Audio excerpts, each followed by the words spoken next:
now, preview time. So let's take a look at what's coming your way.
What's going on, everybody? Welcome to another brand new installment of Renegades Reviews, exclusively here as always on the Casa D18 Studios channel.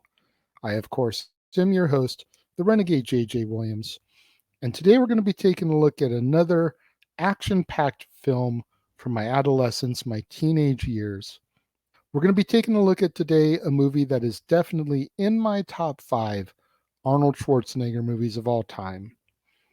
Last Action Hero, starring Arnold Schwarzenegger, Austin O'Brien, Charles Dance, Robert Prosky, Frank McRae, Anthony Quinn, Bridget Wilson, F. Murray Abraham, Mercedes Ruehl, Art Carney, and Professor Toru Tanaka.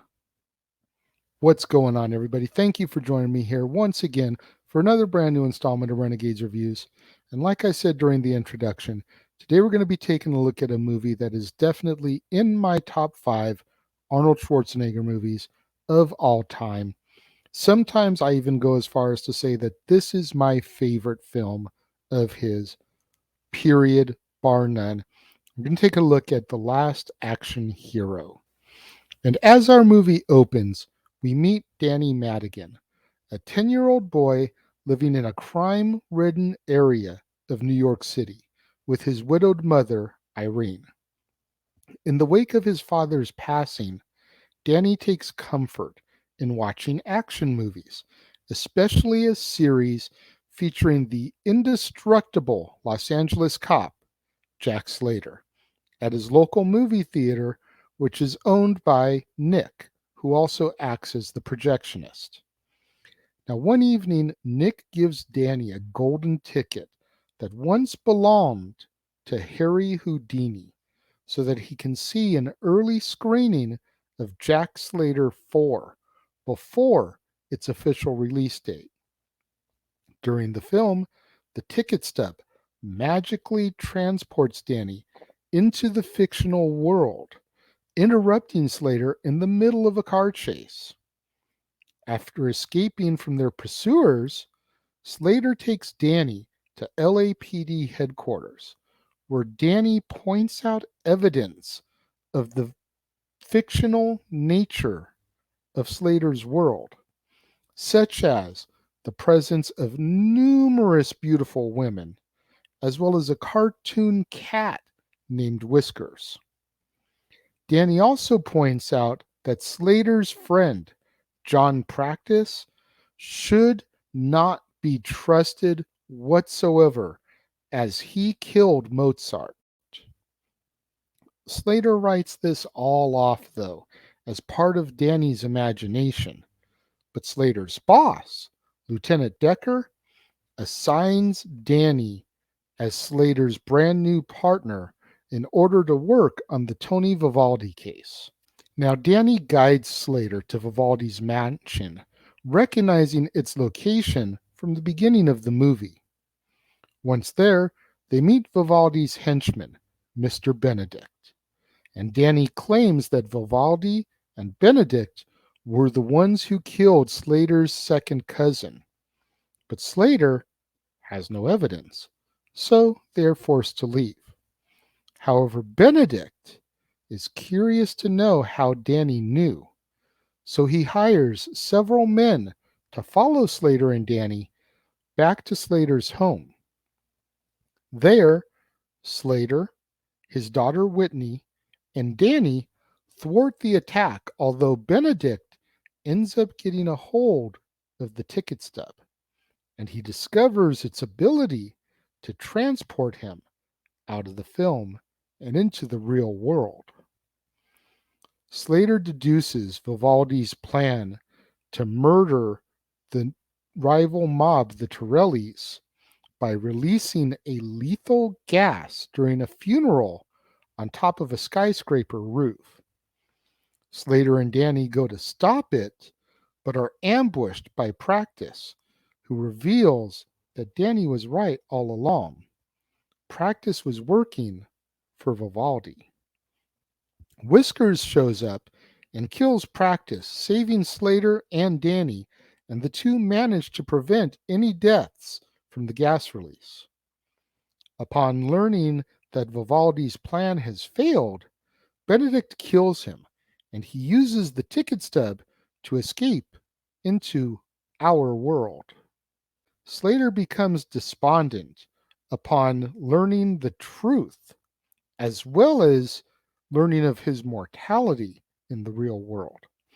But he cheers up after spending some time with Irene.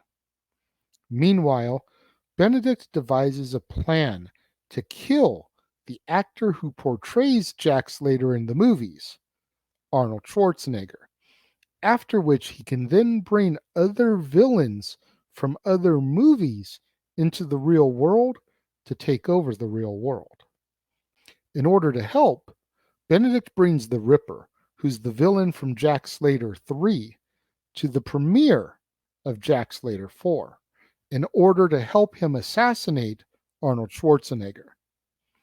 Danny and Slater learn the plot and they race to the premiere to stop it. Slater is able to save Schwarzenegger and kill the Reaper, but Benedict appears and shoots Slater, critically injuring him. Danny subdues and disarms Benedict, which allows Slater to grab his revolver and shoot Benedict in his explosive glass eye, killing him. However, the blast causes the stub to be lost.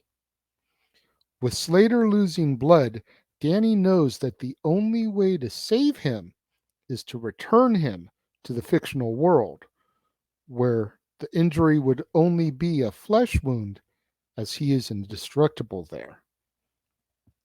However, the figure of death from the seventh seal, who had been brought to the real world, appears before them.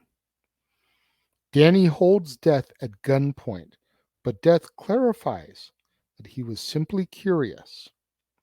Jack Slater is missing from his lists because he doesn't deal in fiction. However, he proceeds to tell Danny that he is slated to die as a grandfather. Death then suggests to Danny trying to look for the other half of the ticket. Danny finds it, and he takes Slater back into the movie where his wounds are able to heal instantly.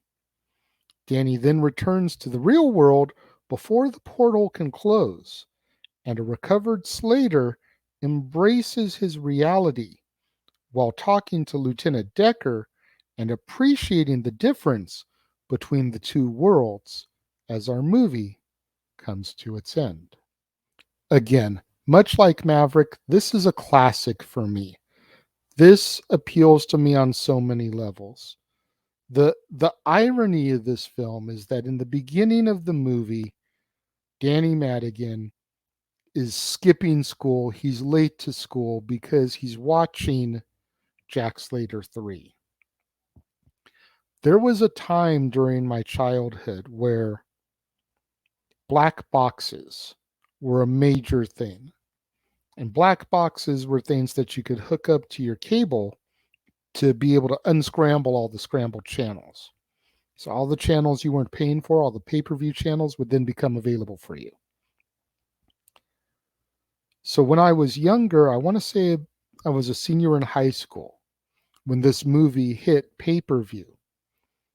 I was late on a regular basis to school because I was watching this movie before I would go in, because it would air like clockwork every day on pay-per-view, like 7 or 7:30. So I'd get caught up in it because it's an amazing movie. It's so good. It's so underrated. The fact that Arnold Schwarzenegger did a 2+ hour movie making fun of himself, it's just such great humor, just such great dialogue. It was meta before meta was a thing. You know, you've got scenes like Arnold Schwarzenegger starting to walk off, and he stops and he looks at Danny and he goes, "I'll be back." And he's like, "Ha, you didn't know I was going to say that, did you?" Because he's trying to prove that his world isn't fictional. And Danny's like, "You always say that. People wait for you to work it into your movies." And he's like, "I do?" And you figure "I'll be back" is one of Schwarzenegger's biggest catchphrases.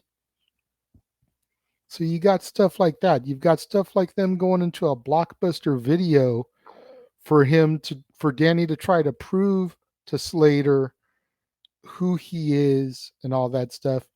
And there's no Arnold Schwarzenegger movies because Arnold Schwarzenegger doesn't exist in Jack Slater's world. As a matter of fact, they find a cutout of Terminator 2 Judgment Day with Sylvester Stallone as the Terminator. Of course, at this time, Stallone was one of the business partners of Planet Hollywood. So there's that little inside joke. The joke that they constantly make about John Practice killing Mozart. F. Murray Abraham plays John Practice, and F. Murray Abraham was in the movie Amadeus and played the character that killed Mozart. So there's that running joke. You've got Danny DeVito as the voice of Whiskers, who had already worked with Schwarzenegger on Twins and would later work with him again on Junior. You had Robert Patrick dressed as the T 1000 exiting the LAPD station, as well as Sharon Stone reprising her character from Basic Instinct.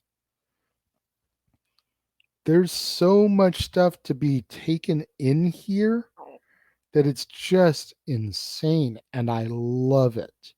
I eat it up. When it comes to this movie, again, much like Maverick, I don't consider this a perfect movie. I gotta be objective here. I can't be subjective like we do on Dads. I have to be objective. This is not a perfect movie, but I love it to death. So when it comes to this movie, I give it 4.5 stars, much like I did to Maverick. It is damn good.